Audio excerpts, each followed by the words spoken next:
Cyprus is voting in an election that could seriously shake up one of Europe's smallest countries. And at first glance, this might look like a pretty normal parliamentary election. Cyprus is a small island country, it has a small parliament, and for most people outside of Cyprus, this probably is not the first election they are paying attention to. But this election is actually really interesting because it could mark one of the biggest shifts in Cypriot politics in decades.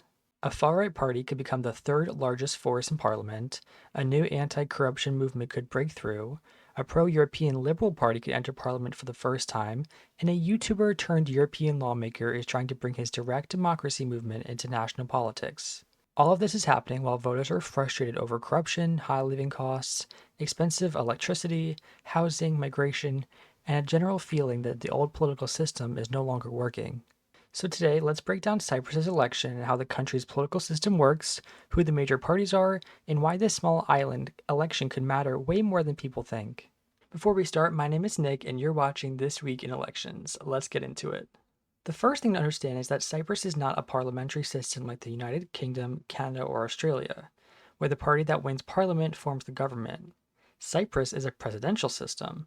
That means the president is both the head of state and the head of government. There is no prime minister.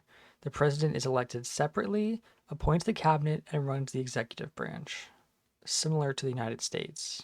So in this election, Cypriots are not directly voting for a new president, and they are not directly choosing a new government. Instead, they are voting for the House of Representatives, which is the country's parliament. But that does not mean this election is unimportant. Parliament still passes laws, approves budgets, debates government policy, and can either help the president govern or make his life much more difficult. That matters because Cyprus's current president, DIKO does not have his own political party. He was elected president in 2023 as an independent candidate, with support from several centrist parties. So if those parties lose ground in this election, the president may have a harder time passing legislation, and he may need to look for new alliances. Cyprus's parliament is also unusual because of the island's division. Cyprus is officially the Republic of Cyprus, an EU member state in the Eastern Mediterranean, but the island has been divided for decades between the internationally recognized Republic of Cyprus in the south and the Turkish-controlled north, which is recognized only by Turkey. But because of that history, the House of Representatives technically has 80 seats, but only 56 of those are actually filled, and the other 24 seats are reserved for Turkish Cypriots, but they have been vacant for decades. So when people talk about this election, they are really talking about 56 active seats in the Cypriot House of Representatives. Those seats are elected by a proportional representation, which means parties win seats based off their share of the vote. Voters choose a party list, and then they can give preference votes to specific candidates within that party. And because the threshold to enter parliament is only 3.6%, smaller parties have a real chance to break through. That is one of the biggest reasons this election could produce a more fragmented parliament. If several new parties enter at the same time, Cyprus could move away from a system dominated by a few familiar parties and towards a parliament filled with more outsider movements, protest parties, and anti-establishment forces. For decades, Cypriot politics has been dominated by two major parties, DISY and AKEL. DISY is the main center-right party. It has traditionally been one of the strongest political forces in Cyprus and is currently the largest party in parliament. It is generally pro-European, center-right, and associated with the old conservative side of Cypriot politics. But DISY has had a few rough years. In the 2023 presidential election, its official candidate did not even make the runoff.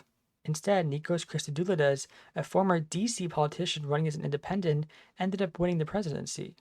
That created an awkward situation because DISY is technically in opposition, but the president came from its political world, and some of his government is connected to DISY. So for some voters, DISY has looked like an opposition party that is not really fully opposing the government. Then there is AKEL. AKEL is the main left-wing party in Cyprus. It has communist roots, and is one of the few communist-rooted parties in Europe that has still a major force in national politics. AKEL has traditionally been the big alternative to DISY. If DISY represents the center-right establishment, AKEL represents the left-wing establishment. But this election is not just a normal left versus right race. The bigger story is that many voters seem frustrated with the entire old party system.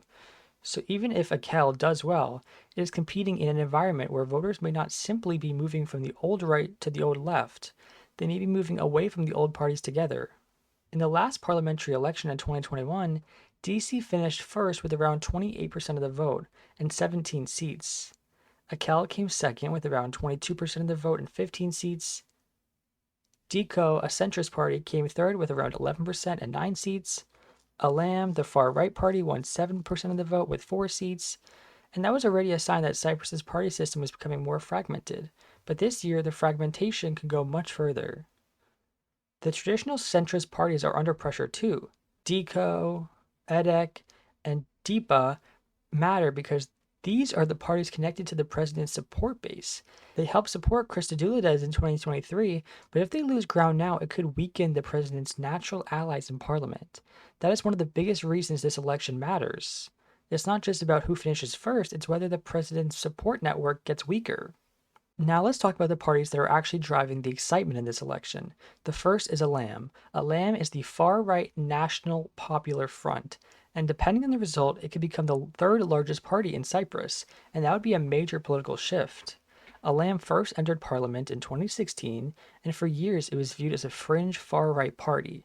It was widely associated with Greece's now defunct Golden Dawn movement, but over time, ELAM has tried to present itself as a more normalized political party. It has rebranded, recruited figures from outside of its original base, and tried to appeal to a broader range of right-wing voters. Its messaging includes hardline positions on immigration, conservative social views, and a Cyprus first style of politics. And like far right parties in other parts of Europe, ELAM appears to be benefiting from frustration over migration, cost of living, and distrust in traditional parties.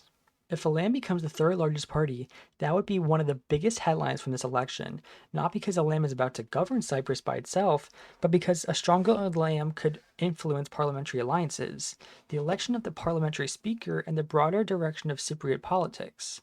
It would also show that Cyprus is part of a wider European trend where far-right parties are moving from the margins into the mainstream. But ELAM is not the only outsider force to watch.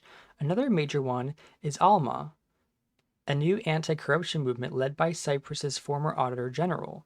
This is where the election really becomes about trust.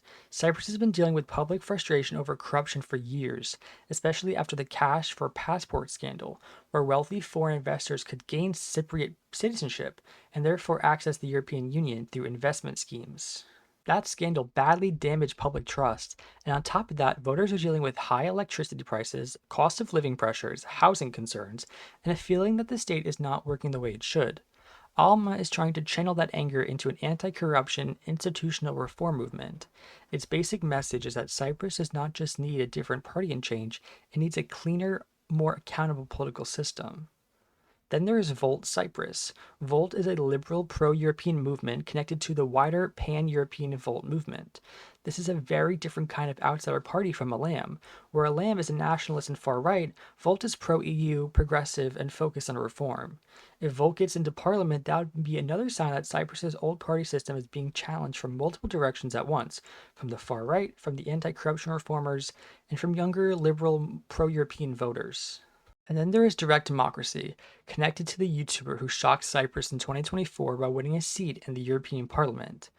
This is one of the most fascinating parts of the election because it shows how social media politics is not just a US thing or a big country thing. In Cyprus, a YouTuber was able to use his online popularity to win a European Parliament seat, and now his movement is trying to bring that anti-establishment, tech-centered style of politics into the national parliament. So why are voters so frustrated? There are a few big reasons. First, like we said, corruption. The cash for passport scandal has become one of the defining political scandals in recent Cypriot politics. Because Cyprus is in the European Union, a Cypriot passport is not just a Cypriot passport, it is access to the EU. So the idea that foreign wealthy investors can gain citizenship through questionable practices becomes a major issue, both domestically and internationally. Secondly, the cost of living. Like many countries, Cyprus has been dealing with pressure from rising prices. Electricity bills in particular have become a major frustration. And when people are paying more to live while also feeling like politicians are not accountable, that creates a powerful anti-establishment mood in the country. Third is housing and migration, which have become major political issues. These are issues that are often that help outsider parties, especially like ELAM, because they can tie economic frustration to cultural and national identity arguments. And finally, there is a broader sense of political exhaustion. The same parties have been around for years, the same names, the same institutions, the same scandals, and the same promises. Now voters seem more open to trying something different. So what should we watch for? First, who finishes first, DISY or AKEL? If DISY holds first place, it can say that despite everything, it is still the largest voice in Cypriot politics. If AKEL finishes first, that'd be a major symbolic win for the left, but honestly, first place may not be the biggest story of the night. The bigger question is how well the outsider parties do. If ELAM becomes the third largest party, that shows that the far right is now central force in Cypriot politics. If ALMA performs strongly, that shows anti-corruption politics has a real electoral power. If Volt enters parliament, it shows that there is space for a liberal pro-European reform movement. And if direct democracy gets in, that shows social media-driven politics is becoming a real force in Cyprus too. The other big thing to watch is what happens to the president's allies. If DIKO, EDEK, and DIPA underperform, that can make life harder for the president. Remember, he does not have his own party, so a weaker support base in parliament means he may have to negotiate more, compromise more, or seek support from parties that were not originally part of his coalition. But why should the people outside of Cyprus care? First, that Cyprus is an EU member state. It may be small, but it is still part of the European Union, and its politics reflect wider European trends. The rise of the far right politics, the decline of traditional parties, the growth of anti corruption movements, the appeal of outsider candidates, and the role of social media in elections. Second, Cyprus is geopolitically important. It sits in the eastern Mediterranean near Turkey, Greece, Israel, Lebanon, Syria, and Egypt. It is divided it is a divided island with a long-running unresolved conflict, and questions about reunification, energy, migration, and regional security are always in the background of Cypriot politics. And third, this election is a preview of where Cyprus may be heading before the 2028 presidential election. Parliamentary elections in Cyprus do not directly change the government, like I said, but they do reveal political momentum. They show who is rising, who is falling, and what kind of alliances might be possible in the future. So the big question is not just who wins the most seats. The bigger question is Cyprus's old political system cracking? Because if DC and AKEL remain on top two, but with weaker support, if the centrist parties decline, if ELAM becomes a third force, if ALMA, Volt, or direct democracy break through, then Cyprus could be moving into a much more fragmented and unpredictable political era. Thank you guys for watching. If you made it all the way to the end. If you did, leave a like, comment, subscribe, and let's see how Cyprus votes today.